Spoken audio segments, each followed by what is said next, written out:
Siswa PPG Prajabatan Gelombang 1 tahun 2023 Universitas Pancasakti Tegal dengan Prodi Pendidikan Bahasa Indonesia dengan DPL Wahyu Asriani dan juga Guru Pamong Supriatin akan mempresentasikan best practice dengan judul pembelajaran berdiferensiasi untuk meningkatkan keterampilan menulis puisi menggunakan media belanja diksi di kelas 8.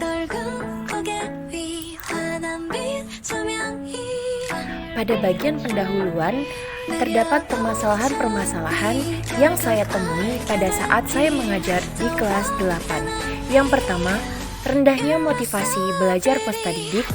Lalu yang kedua, pembelajaran berdiferensiasi belum diterapkan di kelas. Lalu yang ketiga, pembelajaran belum disesuaikan dengan karakteristik kebutuhan peserta didik. Lalu yang terakhir, rendahnya kualitas proses dan juga hasil menulis puisi peserta didik.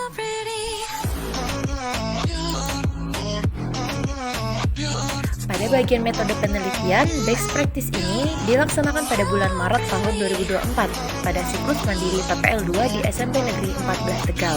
Sasaran pelaksanaannya tentu saja peserta didik kelas 8B dengan jumlah 32 peserta didik menggunakan metode kualitatif.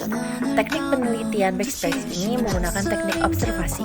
Analisis data menggunakan cara menelaah seluruh data dari hasil observasi lalu ditarik kesimpulannya. Lalu keterlibatan pihak dalam pelaksanaan best practice ini yaitu peneliti sebagai pengajar, dosen, guru pamong, teman sejawat mahasiswa dan juga peserta didik kelas 8B SMP Negeri 14 Tegal.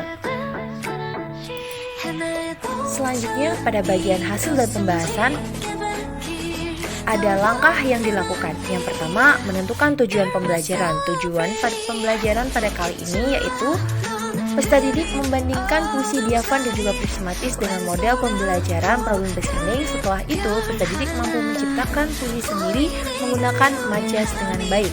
Lalu yang kedua, melakukan pemetaan peserta didik sesuai dengan gaya belajar. Peneliti mendapatkan data berupa 14 peserta didik dengan gaya belajar visual, lalu 5 peserta didik dengan gaya belajar auditori, dan juga 13 peserta didik dengan gaya belajar kinestetik. Lalu yang ketiga, menentukan strategi dan juga alat penilaian yang digunakan. Pendekatan pembelajaran menggunakan scientific, model pembelajarannya project-based learning. Lalu metode pembelajarannya menggunakan penugasan individu dan juga tanya jawab. Lalu untuk media pembelajarannya berupa Canva, Capcut, belanja diksi, flipchart word wall, proyektor, dan untuk alat penilaiannya berupa asesmen diagnostik non-kognitif dan juga asesmen formatif.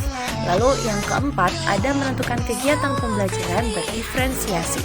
Peneliti sebagai pengajar menggunakan diferensiasi berupa produk. Kelompok visual melalui Canva, auditori berupa video sinematik, dan juga kelompok kinestetik berupa pembacaan puisi. Lalu ada strategi yang digunakan. Peneliti menggunakan bantuan media belanja diksi, yaitu peserta didik memilih 3 kata kunci yang disediakan pada media lalu mengembangkan 3 kata tersebut menjadi bait-bait puisi. Lalu untuk proses terdapat kegiatan pembelajaran yaitu kegiatan pendahuluan, inti, dan juga penutup dengan total 2 JP. Tahap yang dilakukan ada 4 tahap yaitu menentukan tujuan pembelajaran, memetakan kebutuhan peserta didik, menentukan strategi dan juga alat penilaian yang akan digunakan, dan menentukan kegiatan pembelajaran berdiferensiasi yang akan dijalankan. Lalu untuk sumber dayanya menggunakan sumber daya manusia, media pembelajaran berupa belanja diksi, proyektor, dan juga pemanfaatan teknologi.